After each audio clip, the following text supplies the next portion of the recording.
thank you again for joining us here today. We're going to get going here on the Excellence Awards in a bit. Before we do that, I had just a terrific guest, and earlier today we talked about the movement that began 15 years ago with Paul Newman and CEOs from a number of leading companies that has become CECP. And we'll share some of the results of our surveys and others here coming in a bit. And it's just wonderful to see all the interaction and the rest. And today we're delighted to have with us Clea Newman, Paul's daughter, who's joined us here for lunch. Clea, if you can stand just for a bit.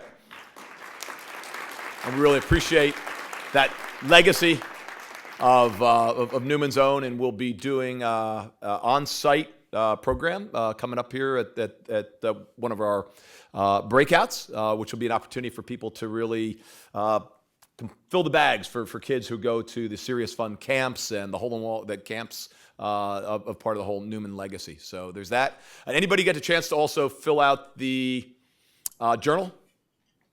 So you have a chance to journal. Okay, we have several people who've done the journal. That's in the West room as well, but just a couple of reminders there. But welcome and thank you, Clea, for joining us. This is the 14th annual CECP Excellence Awards, which some have called the Oscars of corporate societal engagement. This is the best of the good that you all are doing. Each year we receive dozens, scores of nominees from companies of various sizes. We have big companies over 20 billion and little companies under 20 billion of revenue, as well as for nonprofits and our a new first ever award. The applications go through a very thorough process, a really remarkable process. I've seen a lot of awards groups that do these. Extraordinarily thorough process. We have an advisory board, independent, of distinguished professionals who help to evaluate and to decide who the Excellence Award winners are. And this is one area where all are winners, because even those who do not get acknowledged as the winners receive incredible feedback, the kind of feedback that you would pay substantial numbers of dollars from a consultant for to really help you take your programs up to the next level. And as this is the Excellence Award season to get those in, we'd encourage everyone to do so. There are Excellence Awards in the back of your binders if you want to get those and get those completed and in. The due date is the end of June, so we'd love to get those in. The advisory committee will be meeting in August, but we really do appreciate in getting all those in. There's obviously an opportunity for in-depth feedback for those who don't win. Everybody gets that, as well as really celebration opportunities like this for those who do are selected. But they all are part of what CECP is about, which is this notion of a force for good. And I'd like to now introduce a true force for good. Last year's winner, and from the CEO of Partners in School Education, Derek Mitchell. He originally hails from Chicago and has devoted his career to ensuring that all of our schools have equal access to technology and achievement support. Went to Pomona, UCLA, PhD. He has worked in the East. He has worked in Mississippi, in Chicago, now back out into the Silicon Valley. And we really do appreciate what he's done. Congratulations to his group again. And he's going to be our moderator for the Excellence Awards. Derek Mitchell. Thank you, Bill. Appreciate you. Good afternoon, everyone. I got a little bit of advice coming out here that as long as I don't throw up, I win. Gives you a little bit of the flavor that we're going to have for today. I had the distinguished honor last year of standing on this stage and receiving the Directors Guild Award, and I hadn't thought of it as the Oscars for the nonprofit corporate responsibility piece, but that's a nice image, and so I'm going to go home and tell my mom that I actually won the Oscar. What was most special for me about this award was specifically the piece of work around crafting the story or the message around the work that we do, and having the support of the team at CECP to help us really refine the story, because as we learned earlier today, it's hugely important to manage risk, but you also have to manage reward. And part of managing reward is telling the story in such a way that it's compelling and thoughtful and powerful. This award, the Excellence Awards, is actually 3 different awards, and they're really powerful and thoughtful And the process by which folks are actually considered for this award is deep and compelling. I had the opportunity of participating in certain pieces of it during this process, and you're going to be hearing a little bit about and seeing some of the work that all of you are in a part of going forward. I also wanted to make sure to send a little bit of a shout out to our partner that won this award alongside us this past year, Applied Materials, who's here in the room, Saban. Thank you very much for all the support that you do for us and for all the good you do around the country.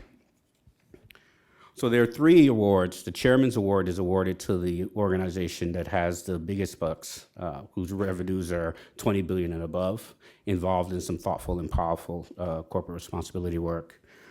The President's Award is awarded to that organization that's $20 billion and below. And you're going to be seeing and meeting the folks who were awarded this award this past winter as a part of the process and the engagement with the CEOs here in this particular spot in February.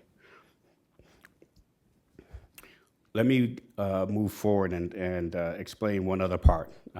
You've heard that there's a new award that will be awarded today. And that's going to be provided to, it's called the Charles H. Moore Award, and it's provided to an individual. And I'll introduce, hopefully she makes her way here, introduce her. She did make her way here. Welcome. Thank you for joining us and being ready to be here with us today.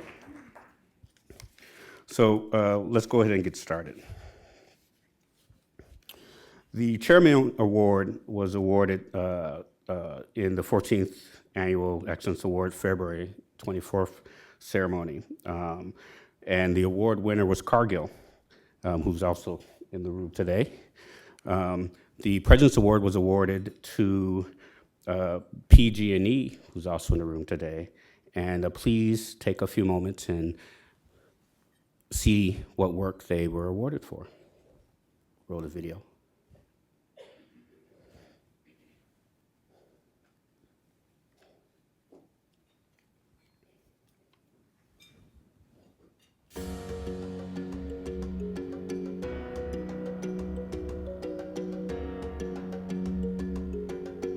What inspires me is knowing that we're making a real difference in people's lives.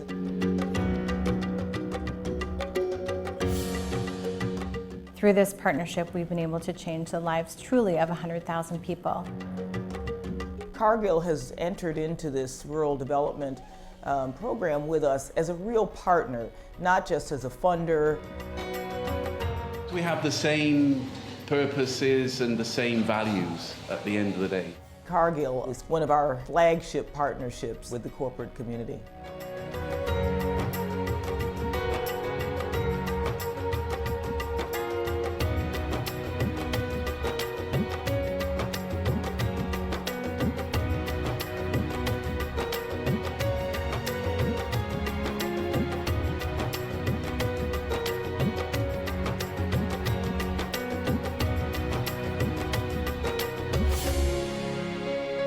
The Cargill Care Partnership spans 8 countries, so the global reach of this work is really one of the things that makes this partnership so unique.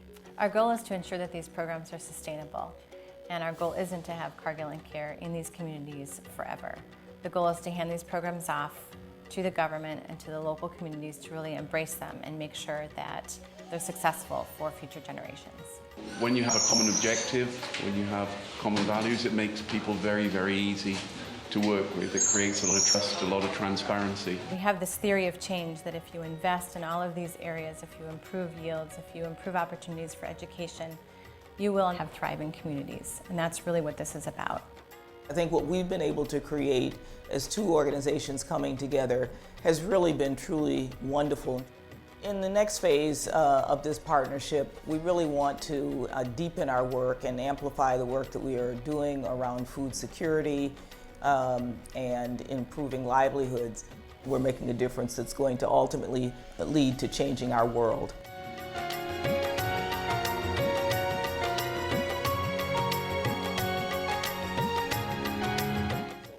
We are proud of the results of this partnership. I am particularly proud of the personal efforts of our managers in the 8 countries that are noted, in their ownership of the goals that we've set together, the way in which the volunteerism of our employees has leveraged the investment of $10 million that we received from the Cargill family. Ownership, the leverage, and the partnership with CARE have made this possible. Our thanks to CECP for this recognition, for Cargill, and importantly for our employees who made this possible. Thanks, Doug.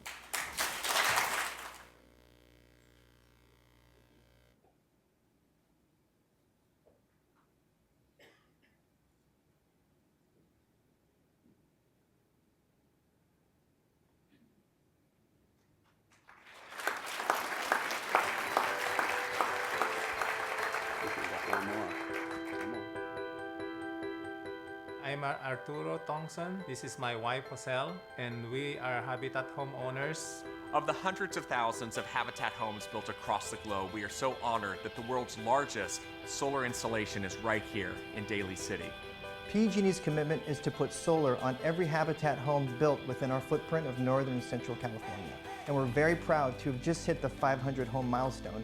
25 Habitat affiliates throughout PG&E's service area participating. It's pretty exciting. So not only do we provide the community with affordable housing, but we provide them with the ability to reduce their energy bills. And that's a win-win for both the community and for the company, having the visibility of providing this sort of energy source for our consumers. We feel more financially stable, knowing that we have some money saved for other equally important stuff like saving for our children's college and enough savings to keep us through our everyday expenses. On average, each family saves about $500 a year in energy costs. They can invest that into their family, into their children's education. Each one of these solar panels on the roof of this development generates 300 kilowatt hours of renewable energy each and every month. Over the life of this system, 132,000 pounds of CO2 per family will not be released into the environment. I'm humbled to accept this award, but I only do it on behalf of our 21,000 PG&E employees. You know, I think when we're focusing on community service, you have to analyze what are the strengths and strategies of a company and try and match them up with the needs in the community. And when you get those two things to dovetail, I think you've got a very powerful force. PG&E volunteers are rock stars. Everybody comes with a lot of energy. There's no job too big or too small. We have thousands of hours committed each and every year by PG&E team and staff members across Northern California. Everyone loves to go out with their teammates to do a Habitat build. It's a really hands-on, fun opportunity to do something together. It also gives us the opportunity to lend additional resources and expertise beyond just writing a check.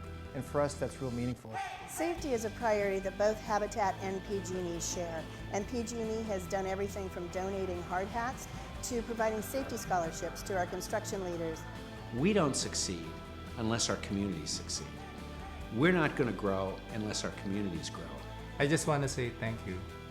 Thank you so much.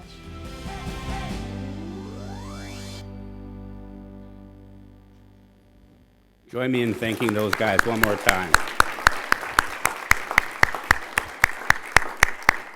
In those examples, you see a kind of living, vibrant opportunity for combining not just philanthropy and social responsibility, volunteerism, environmentalism. Business talk a lot about win-wins, but in the nonprofit world, we talk a lot about win-win-win-wins.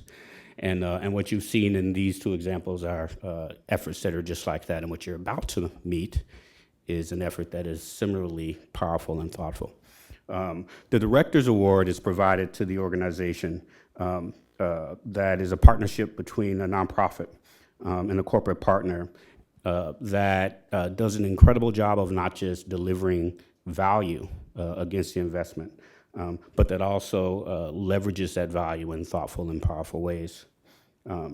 This award carries a $25,000 cash donation that's provided by the CECP Board of Directors. Direct your attention back to the camera's video so you can see the organization that's winning that award today.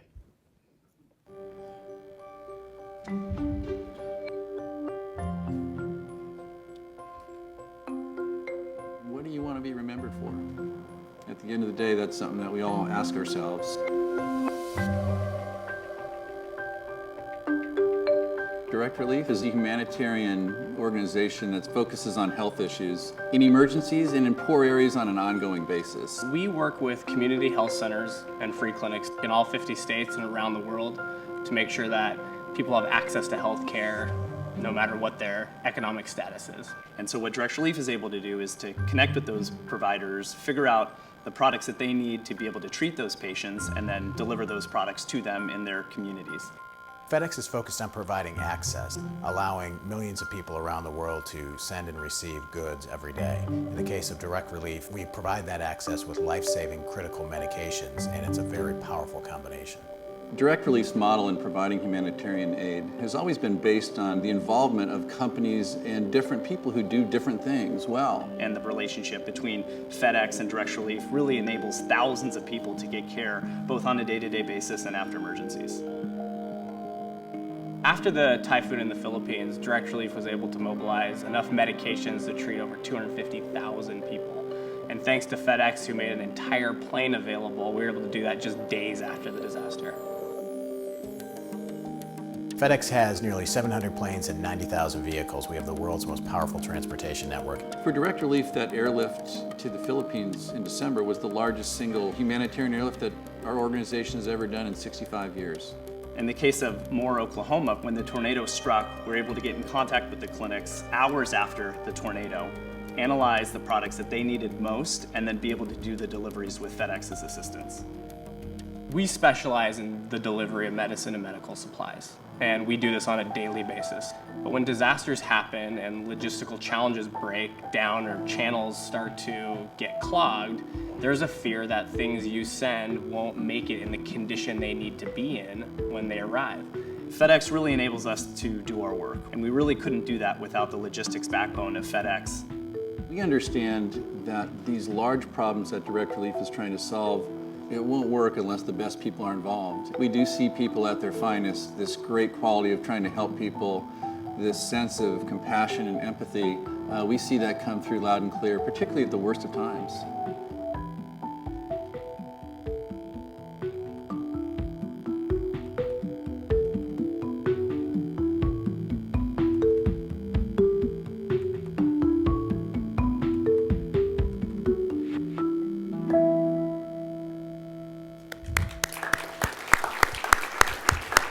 Really wonderful. Let me introduce you to Tom Tighe. Has been serving as the president and CEO of Direct Relief International. As you've been able to see, they are not only touching every one of the 50 states, but 88 different developing countries as well. It's not every day that you get to invite to the stage someone who can say that because of the efforts and energies of he and his teams and his supporters, that thousands of people are alive today. But that's something that you won't hear Tom say, but it's true about him. So come on up, Tom, and share your thoughts with us.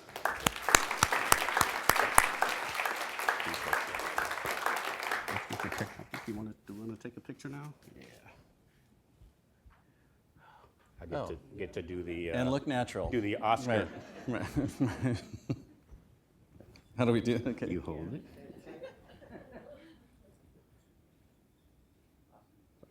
All right. Thank you. Well, thank you, Dr. Mitchell.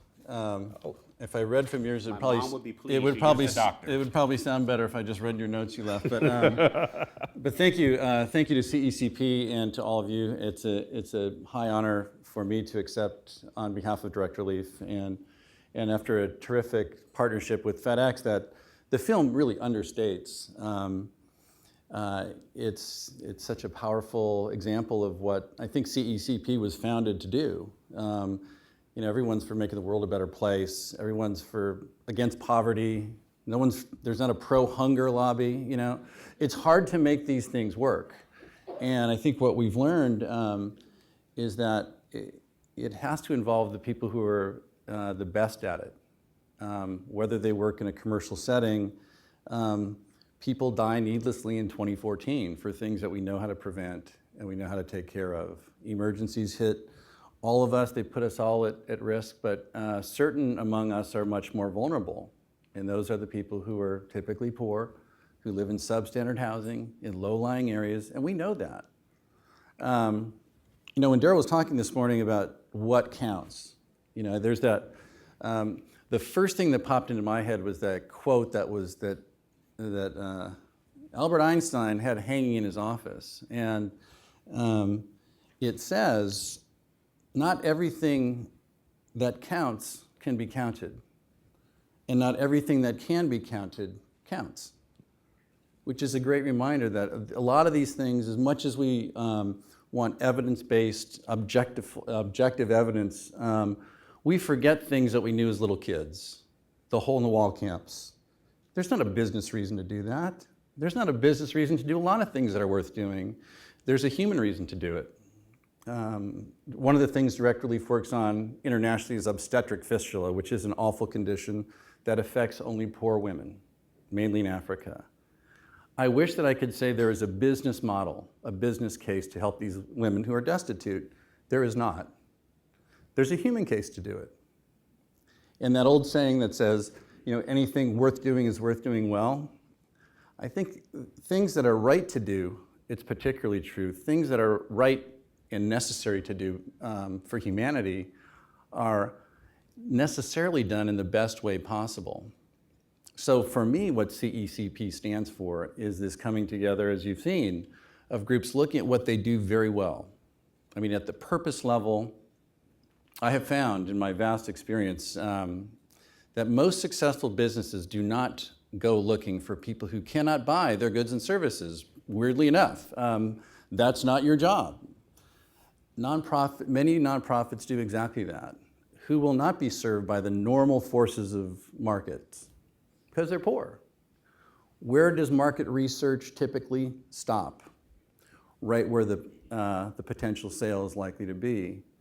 So we hear a lot about non-state actors being threats to the world, but there are a heck of a lot of non-market actors that are just like you and me.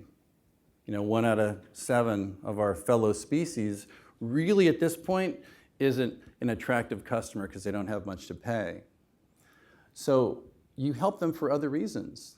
At a macroeconomic reason, of course, you need to have people be productive. You need to have people be healthy and educated so they can become consumers and customers. But ultimately, we need to look at them at a micro level too.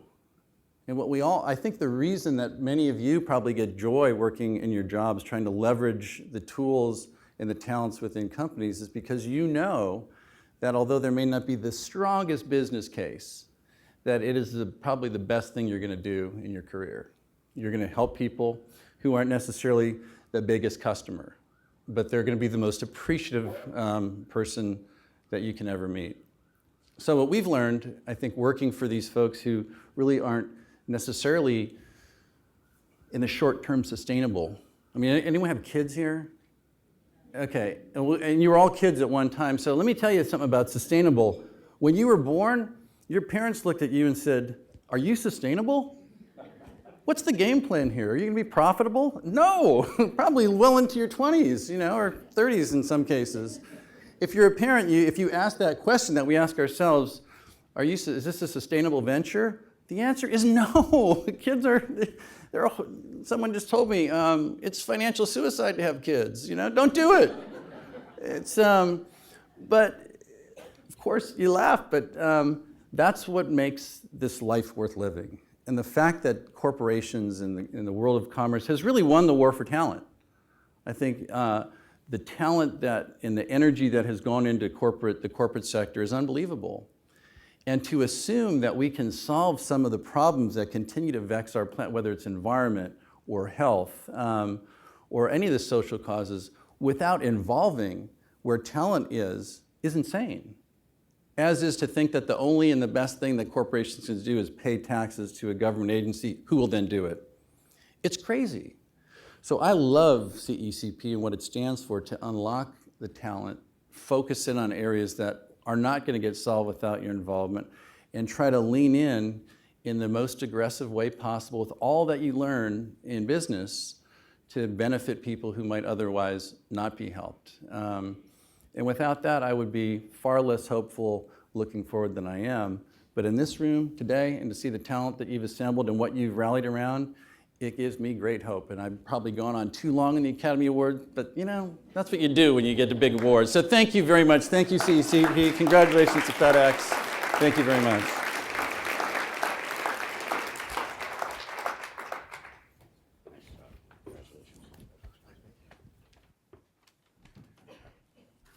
All right, one more shot of Derek for you.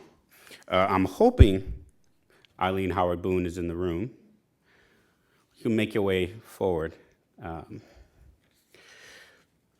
The last award for the day and the first recipient of this award is provided to the member of the corporate responsibility community who embodies perseverance in the pursuit of social advancement. This is a Charles H. Moore Award, and this year's recipient is, drum roll please, Eileen Howard Boone.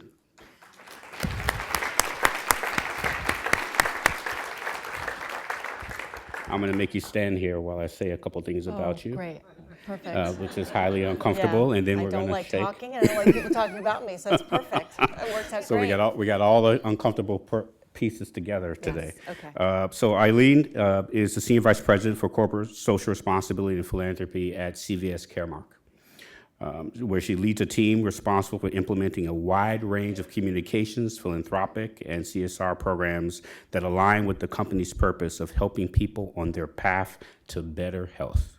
And I won't read the rest for you, Eileen. Okay. So let me, do we need to switch sides?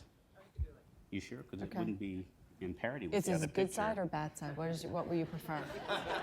I don't I know have a how good important side. that is. Do we have to shake you hands hold that too? first, Okay. and let's shake. There we go. Thank you. Thank you. Thank you very much.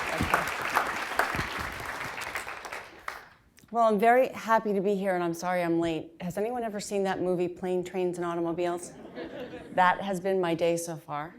So I'm grateful to be here and make the award. I'm also consistent with this theme of plane, trains, and automobiles. I of course have to follow my my award winner, fellow award winner, who's a remarkable speaker. So my day just keeps getting better and better. I want to thank everyone, and particularly CECP, for this award and the words around persistence. Everybody in this room knows how persistent Charlie Moore is. And I don't think I've ever not returned a phone call from Charlie Moore. So this is a particularly inspirational kind of award for me, so I'm grateful for the honor. As a pharmacy innovation company, CVS Caremark, as Derek mentioned, takes its role in healthcare and supportive communities very seriously. And we have a company purpose of helping people on their path to better health. I'm very proud of what we've been able to accomplish over the last 10 years in my tenure at CVS Caremark, both through All Kids Can as well as our support of community health. As a CSR professional, I feel very proud and blessed to be in a space and with a company that's so invested in the health and well-being of its communities. It's a great honor to represent my company and the over 200,000 employees that work for our company in the small markets and the big markets, in the everyday situations that are happening in our pharmacy. So it's a great honor to be here. Another great honor and a source of pride for me was on February 5th when our company made the decision to no longer sell cigarettes in our pharmacies as of October 1st of this year.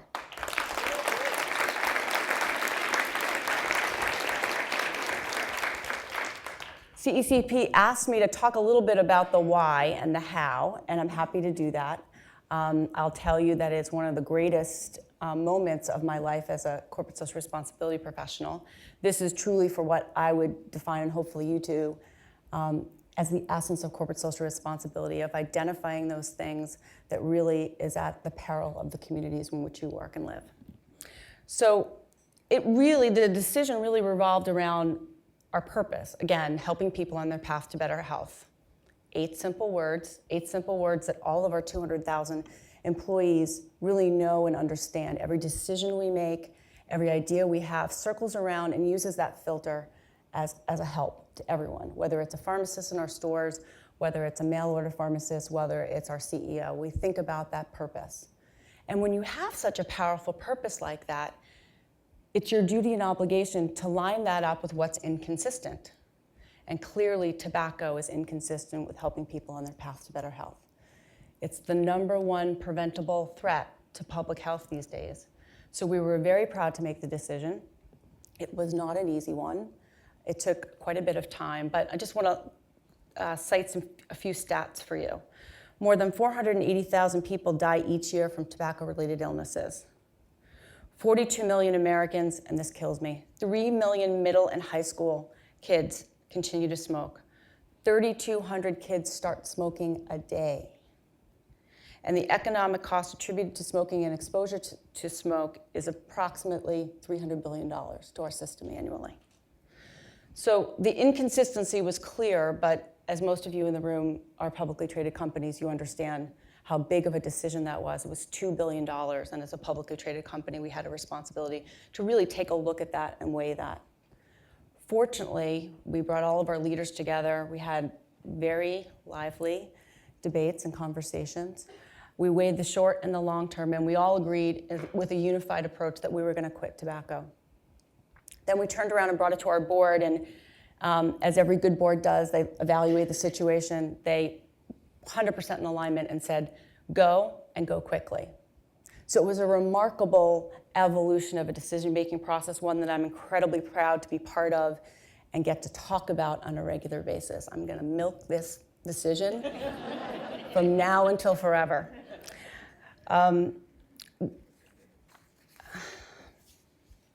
Eliminating tobacco from our stores really aligns us very well with all of our stakeholders. As all of you do your work for CSR, you think about all the stakeholders that your business has to weigh against. It aligned us with our clients, our health plans, our colleagues, and our community partners. Everyone who's working on helping people be better, be healthier, and driving costs down. So it was a really remarkable opportunity to align ourselves.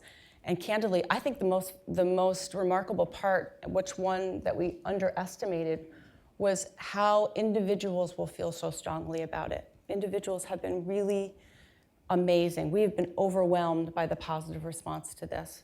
Our clients have been thrilled. Our health plan partners are thrilled. And when you step back, the idea that tobacco is sold in a healthcare setting is really inconsistent. So we've been able to work on that and hopefully move that forward. Another one of the most interesting, I think, fun moments of this journey was leveraging the partnerships we had with our healthcare nonprofits. We found an extraordinary voice in those folks. They were really champions for our decision, not just because they thought it was the right thing to do, but because we would fuel the fire of the anti-tobacco movement.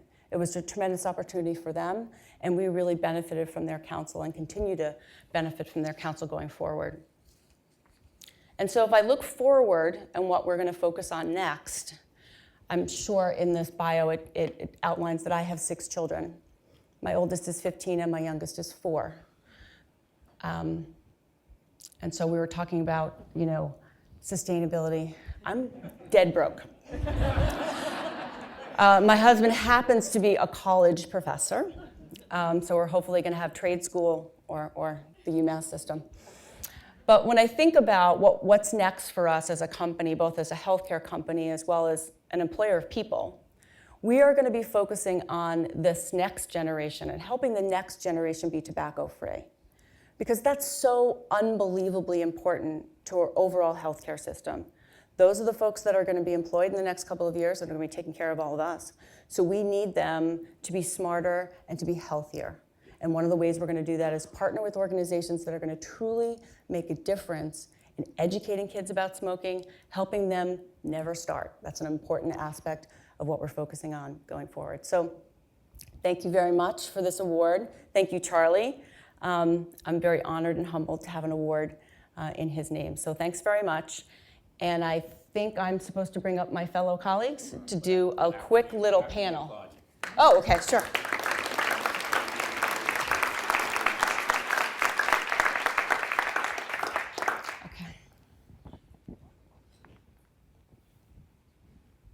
fellow colleagues, join me up here on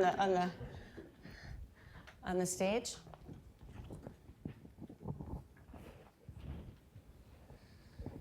Good job. Congratulations. You humble me.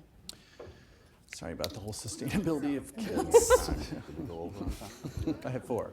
I'm very blessed, although right now my 15-year-old daughter is hell-bent on breaking me, so I've had to color my hair quite more frequently, actually. Okay, well, thanks everybody for this opportunity to kind of do this panel discussion and to talk about this process, this awards process, and how important it is. There's applications, I believe, that start or go till June 30th, so it's important for all of us and all of you to share your stories.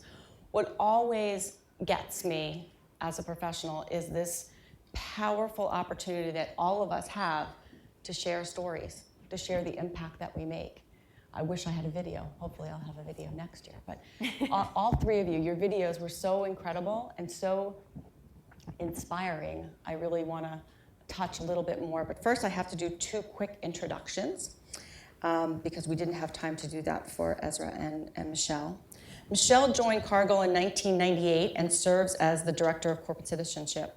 In her role, Michelle is responsible for the company's annual $16 million corporate giving program and leads the company's global partnerships with selected non-governmental organizations, particularly those focused on nutrition and health, environmental stewardship, and rural economic development.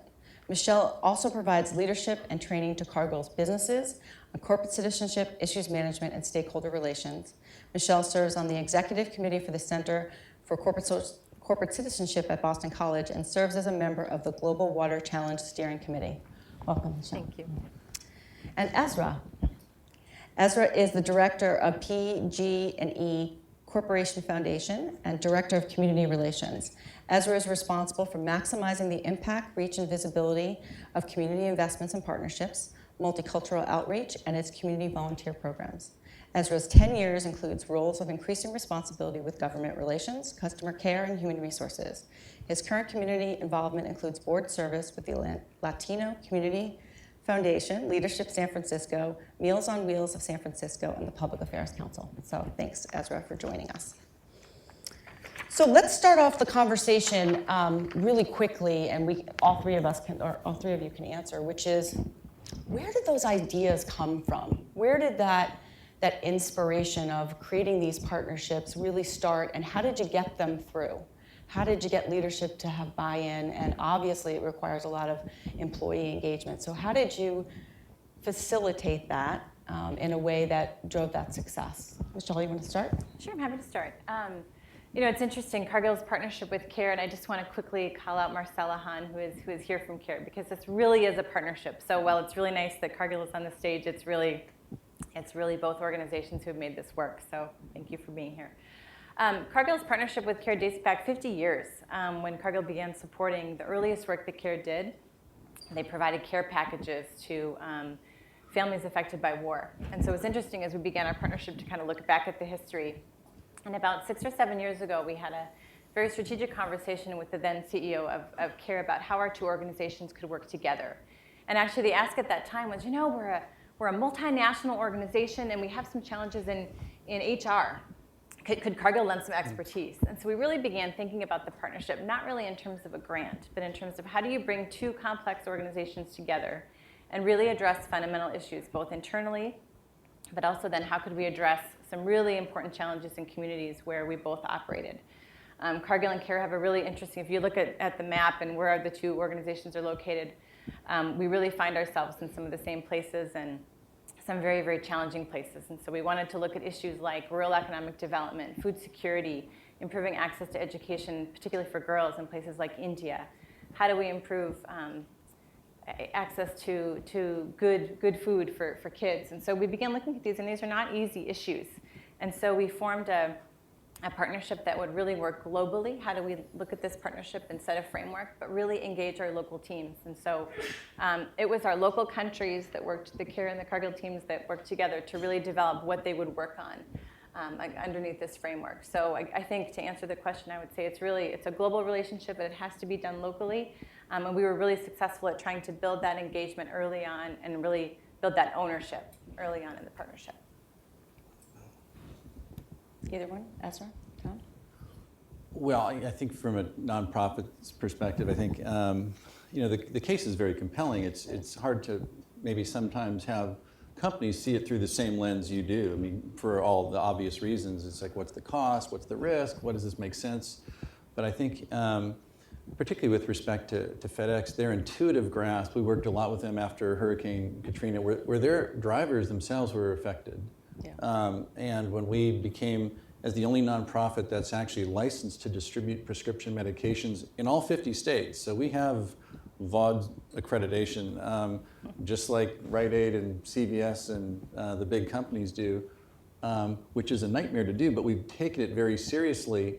But the logistics challenges that arise, you can know what should be done, but knowing how to do it is a totally different ballgame. FedEx grasped it intuitively, and I think the people, thankfully, companies are still run by human beings, not robots yet. And so I think the people who made the decision said, let's do this. And they took it all the way up to the senior leadership. They embraced it, and they've gone forward since. What's now the largest charitable medicines program in the United States would not have happened if people at FedEx hadn't said, let's do this. Seems very intuitive. Now that you see the video, it seems very intuitive. In retrospect, it makes all sorts of sense. Right. That's the challenge, right, on this stuff. Everything that works makes perfect sense in retrospect. It's looking forward. How do you divine the absolutely crazy things from the thing that will look, and it's hard to tell. So I think we've been around 60 years at the time, and I think, so we've been sustainable, or sustained at least, and I think FedEx, they're jumping in with their know-how. I think one of the things that we've always said is the purpose of money is to convert to goods and services. Right. So if nonprofits like Direct Relief can say, what is it that we would do if we had money, and who has that insight and that skills, and talk to them, sometimes that's an easier give. It makes more sense. It allows them to do it in a much more coherent way. And FedEx both embraced it, understood it, and have really run with it to a degree that we couldn't have even hoped for. So thank you. Yeah, as a disclaimer, we use Direct Relief as well. And I would tell you that what your organization is very good at is solving our problems. And when I say our problems, how do we get our products to where they need to go? Right. And invariably, it becomes a real challenge, particularly in disaster. So solving companies' problems, and problems in the best sense of the word, that they have goods and services and investments to make, really does make a difference. So kudos to your organization. Ezra? For our company, coming out of the California energy crisis in the mid-2000s, we understood that our customers, and we serve 1 in 20 Americans, but virtually all of those 15 million customers are within Northern and Central California. And at that time, solar technology was relatively new at the residential level, but we knew that our customers were very interested in having more control over their energy choices, and that was incumbent on us as their only choice in terms of electric service provision, that we had to deliver that for them. And so we were looking for a way to demonstrate to them that solar at the residential level is accessible, it's affordable, you can integrate it into your home without disrupting the aesthetics, it's not difficult. And our partners at Habitat were really presenting a unique opportunity because, again, because of our size, we're the largest landowner in the state. Actually, the state of California is a little bit bigger, but it's important for us to be able to roll out a program like this at scale. And so what Habitat brought was nearly 30 chapters across our footprint. And so we were able to work with them on a pilot basis in the Bay Area. You recall at this time, even Habitat wasn't installing solar on their homes. So most chapters were very resistant to the idea.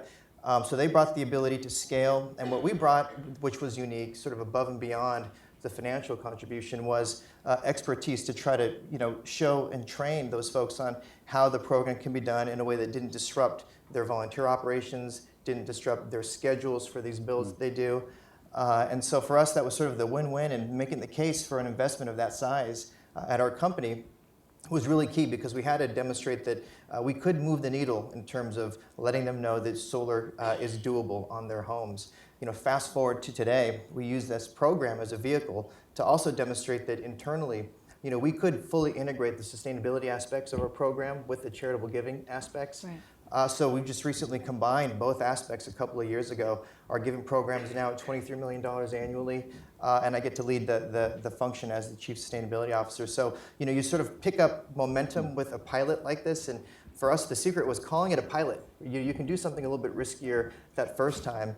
This was our first $1 million signature program. Now we have a portfolio of 7 of them, and really this was the basis for all of that. Yeah, success breeds success. I need you to put a few solar panels right above my daughter's bedroom. Okay, I'd be happy to do so. That would be super great, as I get my National Grid bill every month. So let's turn our attention to measurement. Derek had mentioned the comment of win-win-win. I think that's very, very important for all of us to understand. Oops, I'm getting 0. Okay, just really quickly, measurement. How important was that to, for example, the pilot? It's using that measurement, and how do you leverage that with leaders and other stakeholders? The pilot opportunity is tremendous because it creates a little bit of a buffer, sort of a safe place for you to try something new. Yep. But at the same time, coming out of that pilot, there is expectation that you can demonstrate results. You need data because ultimately those are going to be your proof points for carrying the program forward and expanding into new places. So for us on the front end, we did a pretty good amount of measurement in terms of survey results and focus groups, sort of testing our friends at Habitat to see, what is their credibility in this space? If we did solar with Habitat, would people view that as, well, okay, that is relevant to me? Credible, right. And then going forward, we made sure that we could demonstrate that we were getting the same sort of lift through the program as we were having success, both from a public standpoint in terms of how people viewed the program, but also in terms of the community-wide impacts, not just in terms of carbon emissions avoided, in the mid to late 2000s. That was the most attractive proof point. Right. But after the financial crisis in the late 2000s, what we saw was that the measurement we did around energy cost savings was even more significant and impactful. So a robust measurement program where you're not just following the thing that's interesting at that time, but you're really following a portfolio of measurable proof points, right. Allows you to pivot later on. So now when we talk about the community impacts, we don't talk about emissions removed. We talk about the fact that over the lifespan of these panels, collectively, we're going to remove $7.5 million in energy costs from these low-income households. So measurement was tremendous, both again at the front end to make the case for the investment that we wanted to make, but on the back end to allow us to tweak and refine our messaging so that we were getting sort of maximum reputational lift through the program as well. So Michelle and Tom, you have the ultimate outcomes, lives, right? And you get to share those stories. I would imagine those are incredibly powerful as you go to continue your missions. Do you want to talk a little bit about those, about the stories? How do you share those with your stakeholders, both internally and externally? I'm just going to run out the clock. I've already done that. Yeah, I think, although, we, among other things, we implemented SAP, which for those of you who don't, it's a nightmare. And for a little nonprofit to put a full SAP implementation in, to have a seriousness of purpose, if you want to lean into this, you have to do it right. So it generates so much data that's only as good as the analysts that you put onto it. But I think we measured everything. The cost of processing. We wanted to see what's going on in this country, right. Where there's 23 million people who are essentially off the grid, and to network those clinics together, our processing time, delivery times, and ultimately that in emergencies and on an ongoing basis, that people can get medications overnight that have to be cold store delivered within 18 hours in Moore, Oklahoma.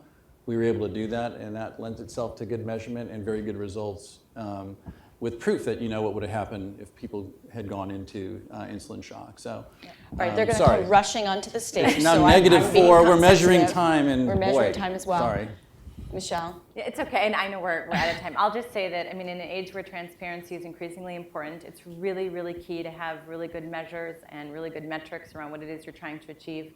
Of course, we want to have the positive impacts, and as you talked about, really improve the livelihoods of the people that we touch through our program. So we had to have measures in place to be able to do that. We started off with 6 indicators. We were able to track those over 5 years, and we're able to really accomplish a lot of those goals. But so as you're thinking about designing new programs, it's really important at the outset to know what it is your goals are, what it is you're going to try to achieve, and then invest the resources. And it does take resources to be able to measure the impact that you're having and then to be able to communicate it. Really, really important. Perfect way to end. Thank you very much. I really appreciate the opportunity.